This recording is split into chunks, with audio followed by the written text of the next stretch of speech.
السلام علیکم۔ ڈائلاگ ان اردو میں خوش آمدید۔ آج میں آپ کے سامنے جو کہانی بیان کروں گا وہ ایک عورت کی سچی کہانی ہے۔ اس کہانی میں آپ دیکھیں گے کہ ایک عورت اپنی عیاشی کے لیے کس حد تک گر سکتی ہے۔ تو شروع کرتے ہیں آج کی کہانی۔ جیل کی سیاہ ظالم سلاخوں میں اسے اپنا دم گھٹتا محسوس ہو رہا تھا۔ اپنوں سے جدائی کا غم ناقابل برداشت تھا۔ وہ دن رات پچھتاوے کے آنسو بہاتی مگر بے صوت۔ گزرا وقت کبھی اس کے ہاتھ نہ آ سکتا تھا مگر پردہ اسکرین کی طرح اس کے سامنے تمام مناظر چلنے لگے۔ کوئی بھی عورت اسے تانا دیتی تو یہی کہتی کیسی سیاہ عورت ہو، ذرا حیا نہیں آئی۔ وہ روتی چیختی بلکتی رہتی مگر جیل کی یہ سلاخیں اس کی دردناک زندگی اور موت کی جگہ بن چکی تھیں۔ وہ اپنے باپ کی اکلوتی بیٹی تھی۔ ماں باپ بہت ہی غریب تھے۔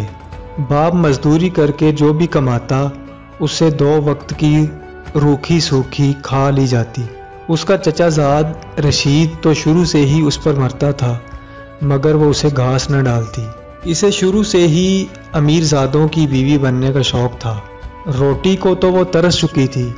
جوان ہوئی تو ارمان بھی جوبن پر آ گئے۔ گلی کے کئی لڑکے اس پر مرتے تھے۔ بے حد حسین تھی اس لیے غرور بھی کرتی۔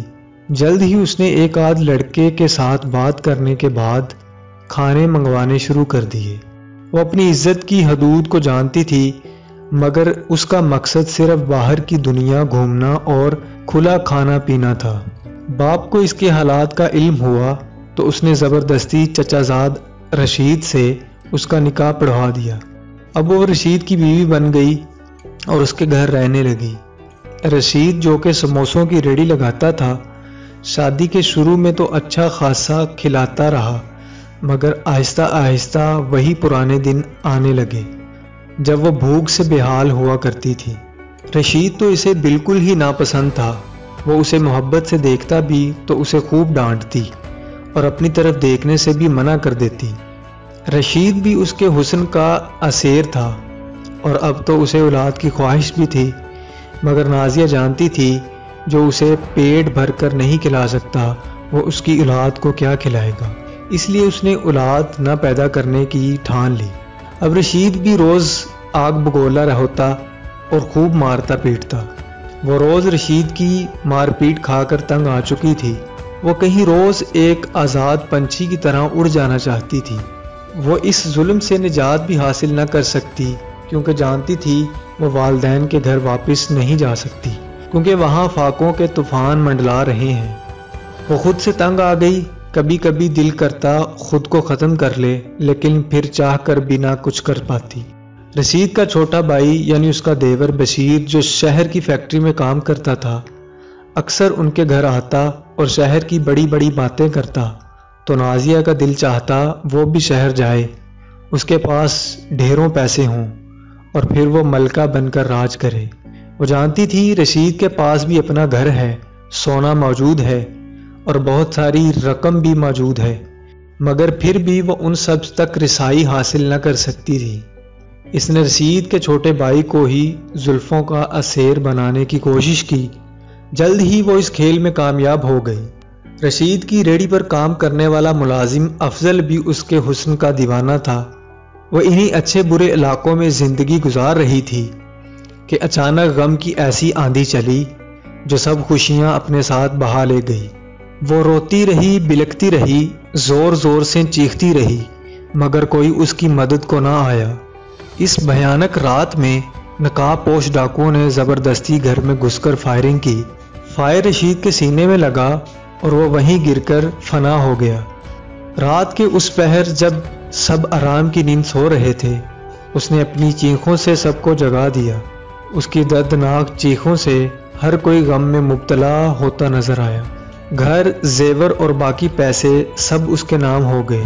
وہ سارا دن شوہر کی یاد میں روتی رہتی، پھر جلدی ہی شہر چھوڑ کر کہیں دور جا بسی، شاید اپنے خوابوں کے شہر جہاں اسے کوئی روک ٹوک نہ تھی، جہاں وہ اپنی مرضی سے زندگی گزار سکتی تھی، جہاں وہ اپنی مرضی سے اپنے محبوب کی سرگوشی میں جی سکتی تھی۔ لیکن کبھی کبھی چیخ اٹھتی روز رات کو سوتے ہوئے۔ اس کا ضمیر اسے ملامت کرتا اور پکارتا مگر پھر وہ خیالات کو جھٹک کر سو جاتی۔ شہر میں آ کر اس نے محبوب کو بھی چھوڑ دیا اور اب وہ نئے کاموں میں ملوث ہو گئی۔ شراب نوشی، حسین راتیں اس کی زندگی کا محور بن چکی تھیں۔ وہ ان کالے دھندوں میں روز منہ کالا کرتی اور پھر تھک ہار کر سو جاتی، مگر معاشرے کے سامنے وہ ایسی شریف عورت تھی جس کا سہاگ ظالم دیور نے ہی اجاڑ دیا، جو بیچاری شوہر کے غم میں جگہ جگہ دھکے کھاتی رہی اور پھر بالآخر بڑے شہر جا کر رہائش اختیار کر لی، جہاں فیکٹری میں کام کر کے 2 وقت کی کھا لیتی، مگر حقیقت تو اس کے برعکس تھی۔ وہ اپنی زندگی میں کھل کر جینا چاہتی تھی۔ وہ سب اقتدار، روایات اور اصولوں کو بھول کر باغی ہو چکی تھی۔ بڑے سے بڑے جرم بھی اس کے لیے معمولی ہو گئے۔ کبھی کبھی گاؤں چکر لگاتی تو وہی معصوم نازیہ بن جاتی، جس کا سب کچھ ایک بھیانک رات میں لٹ گیا۔ پولیس نے اس کے دیور بشیر پر تشدد کیا، پھر بالآخر وہ اسی نتیجے پر پہنچے کہ وہ قاتل نہیں۔ بس اسی دن کے بعد انہوں نے اپنی تفتیشیں شروع کر دیں اور پھر بالآخر وہ اصلی قاتل ان کی گرفت میں آ ہی گیا۔ عریاں کپڑوں میں ملبوس مشہور کلب میں ناچتی گاتی نازیہ کو گرفتار کر لیا گیا۔ اسے اپنی گرفتاری پر شدید غم اور غصہ تھا۔ وہ جانتی تھی کہ اس کا یہ راز بھی کوئی نہ جان پائے گا، مگر پھر اس کی گرفتاری نے ثابت کر دیا کہ پولیس آخر پولیس ہے۔ لیڈی انسپیکٹر نے اسے خوب پیٹا۔ وہ بار بار اس کے جرم کی داستان پوچھ رہی تھی، مگر نازیہ تھی کہ بس رونی صورت بنا کر یہی کہتی، میں نے کچھ نہیں کیا۔ روز اسے خوب مار پڑتی لیکن وہ کچھ نہ بتاتی۔ بالآخر اس نے اپنے زخموں کی تاب نہ لاتے ہوئے سب سچ سچ بتا دیا کہ رشید مجھ پر ہمیشہ ظلم کرتا تھا، اچھا پیسہ ہونے کے باوجود اچھی روٹی نہ کھلاتا تھا، روز مارتا، کبھی کہتا اولاد پیدا کرو۔ میں اس سے اکتا گئی تھی۔ پھر اس کا بھائی شہر سے آیا تو میں نے اسے اپنی زلفوں کا اسیر بنایا۔ ادھر رشید کی ریڑھی پر کام کرنے والے افضل کو بھی اپنا دیوانہ بنا لیا۔ افضل کا کچھ بدماشوں سے رابطہ تھا۔ میں نے افضل کے ساتھ مل کر اپنے شوہر کو ختم کرنے کا منصوبہ بنایا۔ میں جانتی تھی کہ میرا دیور شراب کا عادی ہے، اکثر شراب پی کر ہمارے ہی گھر آ جاتا۔ اس روز بھی اس نے خوب پی۔ پھر میں نے اسے نیند کی گولیاں دی اور اپنے منصوبے کو پورا کرنے کے لیے تیار ہو گئی۔ افضل نے چہرے کو نقاب سے ڈھکا۔ اس کے ساتھ 2 اور لوگ تھے۔ وہ گھر میں داخل ہوئے تو میں نے اچانک شور ڈالا۔ میرا شوہر باہر آیا تو انہوں نے تھوڑی ہی لڑائی کے بعد فائر سے اس کے سینے پر وار کیا اور وہ وہیں مر گیا۔ میں پھوٹ پھوٹ کر رونے لگی، اپنے کپڑے بھی پھاڑ لیے۔ پھر افضل کی وہ پستول میں نے بشیر کے ہاتھ میں پکڑا دی اور اسے صحن میں لڑا دیا، اور میں نے پولیس کو بھی یہی بیان دیا کہ ظالم میری عزت لوٹنا چاہتا تھا اور میری عزت کے محافظ میرے شوہر کو بھی مار دیا۔ میں افضل کے ساتھ کئی دن شہر ہی رہی۔ اس نے مجھ سے بے وفائی کی۔ میں نے اسے چھوڑ کر نشہ شروع کر دیا۔ میں نے اپنے آپ کو باغی کرنا چاہا۔ میں اپنی مرضی سے جینا چاہتی تھی، مگر ان سب میں غلط، صحیح، حرام، حلال، اقدار اور روایات سب بھول گئی۔ میں بہت بری عورت ہوں۔ وہ اپنا بیان دیتے ہوئے پھوٹ پھوٹ کر رونے لگی۔ لیڈی پولیس نے بیان لکھنے کے بعد نازیہ سے کہا، اب پچھتانے کا کوئی فائدہ نہیں۔ جب تمہیں اللہ نے عزت کی زندگی دی تھی تو تم نے قدر نہ کی اور یہ سوچا کہ دنیا کو دھوکہ دے سکو گی، مگر تم بھول گئی کہ اصل طاقت اللہ کی ہے۔